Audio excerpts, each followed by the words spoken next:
अरे, ये कितना बड़ा और अजीब घोंसला है। आज से पहले मैंने इतना बड़ा घोंसला कभी नहीं देखा। जरा इसे सीधा करके देखता हूँ। क्या पता इस घोंसले के नीचे चिड़िया के अंडे रखे हो या चिड़िया के बच्चे फंसे हो। विकास उस चिड़िया के घोंसले को पलट कर देखता है और जैसे ही वो घोंसले को पलटता है उस घोंसले में से एक तेज रोशनी निकलती है और अपने आप विकास उस घोंसले के अंदर खींचा चला जाता है। और कुछ ही देर में विकास एक अलग ही दुनिया में पहुंच जाता है, जहां वो देखता है कि पूरा गांव घोंसले का बना है और वहां सभी के घर भी घोंसले के बने हैं और सभी इंसान घोंसले में ठीक उसी तरह अपना जीवन जी रहे हैं जैसे चिड़िया घोंसले में अपना जीवन जीती है। अरे, ये कितना अजीब गांव है। ये मैं किस दुनिया में आ गया। यहाँ पर तो सभी के घर घोंसले के बने हैं। यहाँ तक कि गांव की हर चीज घोंसले की बनी है, चाहे वो कुआं हो, घर हो, स्कूल हो, दुकान हो, यहाँ तक कि यहाँ पर गाड़ी भी घोंसले की है। आखिर ये सब कैसे यहाँ जीवन जी रहे हैं। विकास को कुछ समझ नहीं आ रहा था कि वो कहाँ आ चुका है।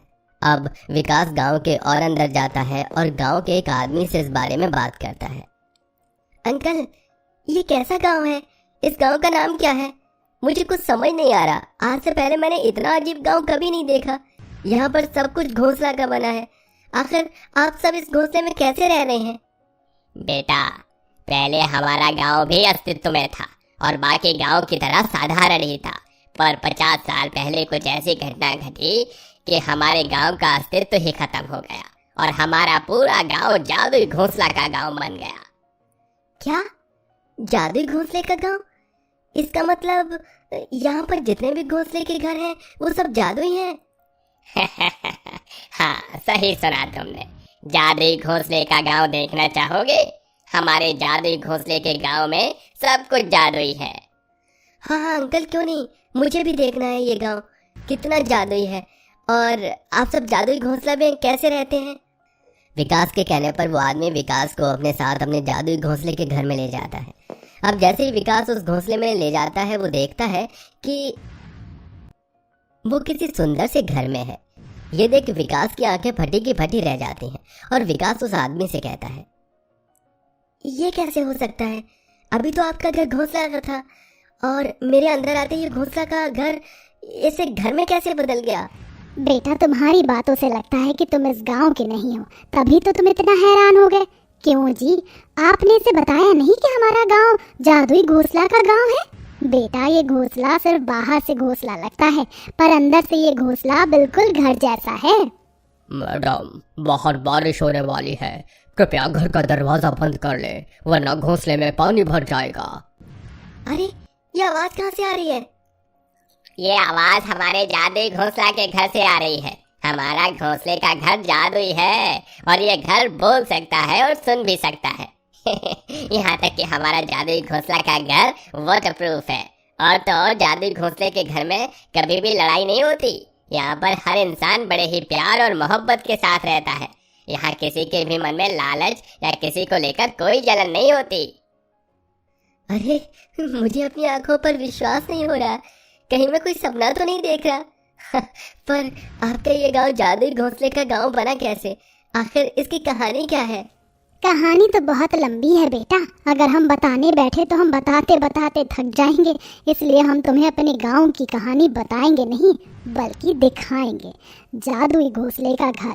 मैं चाहती हूँ कि तुम इस बच्चे को हमारे गांव का इतिहास दिखाओ। जैसी आपकी आज्ञा मैडम। उस औरत के इतना कहते ही उसके घर की दीवारों पर एक स्क्रीन चालू हो जाती है और टीवी की तरह उस पर गांव का इतिहास दिखाया जाता है, जहां सभी गांव वाले आपस में बातें कर रहे होते हैं। सरपंच जी, इस पेड़ पर तो इन चिड़ियाओं ने अपना घोंसला बनाकर इस पेड़ पर अपना कब्जा कायम कर लिया है। हर समय चिड़िया के बच्चों की आवाज आती रहती है, जिस वजह से सुबह के 3 बजे ही हमारी आंखें खुल जाती हैं। सही से नींद पूरी नहीं होने की वजह से अब तबीयत भी खराब रहने लगी है। अब आप कुछ करिए और चिड़िया के घोंसले को यहाँ से हटाइए। हाँ सरपंच जी, मेरे पति बिल्कुल सही कह रहे हैं। और आप सबको भी तो पंचायत करने में दिक्कतें आती हैं। आप जब भी पंचायत करने के लिए जब इस पेड़ के नीचे बैठते हैं तो ये चिड़िया आपके ऊपर पॉटी करके चली जाती है। सही कह रहे हो तुम सब। परेशान तो मैं भी बहुत हो चुका हूँ। कई बार तो मैंने चिड़िया के घोंसले को बर्बाद भी किया, पर ये सारी चिड़िया बार बार ये सारी चिड़िया मिलकर इसी पेड़ पर घोंसला बनाती हैं। इसलिए मैंने एक फैसला लिया है, बहुत जल्द हम इस पेड़ को ही काट देंगे, जब पेड़ ही नहीं रहेगा तो हम गांव वाले भी देखते हैं कि चिड़िया कैसे बार बार अपना घोंसला इस पेड़ पर बनाती है। बहुत बर्दाश्त कर लिया हमने इन बदमाश चिड़ियों को। गांव का हर व्यक्ति उस पेड़ पर बैठी चिड़िया से परेशान हो चुका था। इसीलिए सभी गांव वाले मिलकर एक दिन उस पेड़ की कटाई करने के लिए जाते हैं और जैसे ही पेड़ को काटते हैं सारी चिड़िया वहां आ जाती हैं और गांव वालों से कहती हैं, तुम सभी गांव वाले इस पेड़ को काटकर सही नहीं कर रहे। हम सारी चिड़िया मिलकर तुम्हें एक आखिरी मौका दे रहे हैं। इस पेड़ को मत काटो। अगर तुमने इस पेड़ को काटा तो तुम्हें इसका अंजाम भुगतना पड़ सकता है। तो ये चिड़िया इंसानों की भाषा बोलना जानती हैं, तभी तो ये सारी चिड़िया मिलकर हमें इतना परेशान कर रही थी।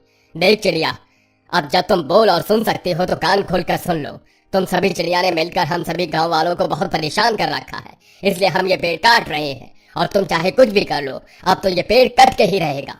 गांव वालों, काट डालो इस पेड़ को।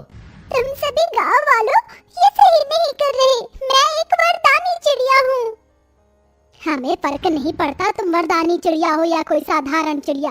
बस हम तुमसे परेशान हो चुके हैं, इसलिए इस पेड़ को काट रहे हैं। अब तुम हमारे गांव से बाहर किसी दूसरे पेड़ पर अपना घोंसला बनाना। सरपंच के आदेश पर सभी गांव वाले मिलकर उस पेड़ को काट कर गिरा देते हैं, जिस वजह से सभी चिड़िया के घोंसले भी गिर जाते हैं और बहुत सी चिड़िया के बच्चे भी मर जाते हैं, जिस वजह से सारी चिड़िया रोने लगती हैं और रोते हुए सभी गांव वालों को श्राप देती हैं। तुम सभी गांव वालों ने हम चिड़िया से हमारा घर, हमारे बच्चे छीनकर सही नहीं किया, इसलिए हम सारी चिड़िया मिलकर तुम सभी गांव वालों को श्राप देते हैं कि तुम्हारा गांव, पूरा गांव घोंसले का बन जाए और तुम सब भी हम पंछियों की तरह इसी घोंसले में अपनी जिंदगी काटोगे और हर समय इसी डर और साए में जियोगे कि कभी कोई आकर कहीं तुम्हारा घोंसला तोड़ कर न चला जाए। और हम तुम्हें ये भी श्राप देते हैं कि तुम्हारे इस गांव का अस्तित्व इस दुनिया से खत्म हो जाएगा। किसी को नहीं पता होगा कि सुंदर नाम का भी कोई गांव कभी अस्तित्व में था। चिड़िया के श्राप देते ही एक एक करके सभी गांव वालों के घर घोंसले में बदलने लगते हैं। ये देखकर सभी गांव वाले परेशान हो जाते हैं और हाथ जोड़कर चिड़िया से माफी मांगते हैं। चिड़िया रानी, हमें माफ कर दो, हमसे गलती हो गई। अपना श्राप वापस ले लो। अब हमें समझ आ गया है तुम पक्षी कितनी मुश्किलों का सामना करती हो, कितनी मेहनत से पेड़ पर अपना घोंसला बनाते हो और उसमें अपने बच्चों की देख रेख करती हो, उन्हें खाना खिलाती हो। हाँ चिड़िया रानी, हमें अपनी गलती का एहसास हो गया है। प्लीज हमारे घरों को पहले की तरह बना दो। हम तुमसे वादा करते हैं, हम खुद अपने हाथों से तुम्हारा घोंसला बनाएंगे और तुम्हारे घोंसले की रक्षा भी करेंगे। हमने श्राप दे दिया है, अब ये श्राप लौट नहीं सकता, पर हाँ, हम तुम्हें एक वरदान देकर इस श्राप से जरूर बचा सकते हैं। इसलिए हम तुम्हें वरदान देते हैं कि तुम्हारा पूरा गांव जादुई घोंसले का बन जाएगा, जिसके बारे में किसी को पता नहीं चलेगा और तुम सभी इस जादुई घोंसले में हंसी खुशी अपने परिवार के साथ रह सकते हो। तुम्हारा जादुई घोंसला तुम्हारी बात सुनेगा, तुम्हारी बात मानेगा और तुम्हारी इच्छाओं को पूरा करेगा। तुम्हारे घर में कभी लड़ाई नहीं होगी, सब कुछ तुम्हारी मर्जी से होगा और खुशियाँ तुम्हारे कदम चूमेंगी। हाँ, तो अब समझ आया मुझे। इस तरह तुम्हारा ये पूरा गांव जादुई घोंसला का गांव बन गया। पर अंकल जी, अब मुझे अपने घर जाना है। आप मुझे बताइए, मैं इस जादुई घोंसले के गांव से कैसे बाहर निकलूं? बेटा माफ करना, पर अब तुम यहाँ से कभी नहीं जा पाओगे, क्योंकि अब तुम भी इस गांव का हिस्सा बन चुके हो। इस गांव में आने का रास्ता तो है, पर यहाँ से जाने का कोई रास्ता नहीं है। पर तुम फिक्र मत करो, तुम जैसे ही मेरे घर से निकलोगे तुम्हें तुम्हारा जादुई घोंसले का घर मिल जाएगा। पर मैं एक ट्रैवलर हूँ और अगर मैं यहाँ फंस गया तो मैं ट्रैवल कैसे कर पाऊंगा? मुझे इस जादुई घोंसला के गांव में नहीं रहना, मुझे अपने साधारण शहर में जाना है। माफ करना बेटा, पर हम इसमें तुम्हारी कोई मदद नहीं कर सकते, क्योंकि हमारे गांव को श्राप और वरदान दोनों ही मिला है। जिस तरह से हम ये दोनों चीज झेल रहे हैं, उस तरह से तुम भी अब इस गांव का श्राप और वरदान झेलना ही पड़ेगा। उस आदमी की बात सुनकर विकास बहुत उदास हो जाता है और उसके घर से बाहर निकलते ही विकास को भी अपना खुद का जादुई घोंसला घर मिल जाता है और वो अपने घर में चला जाता है। और इस तरह विकास उस जादुई घोंसला के गांव में आकर बुरी तरह से फंस जाता है और फिर कभी वहां से बाहर नहीं निकल पाता और वहीं पर रहने की आदत डालता है।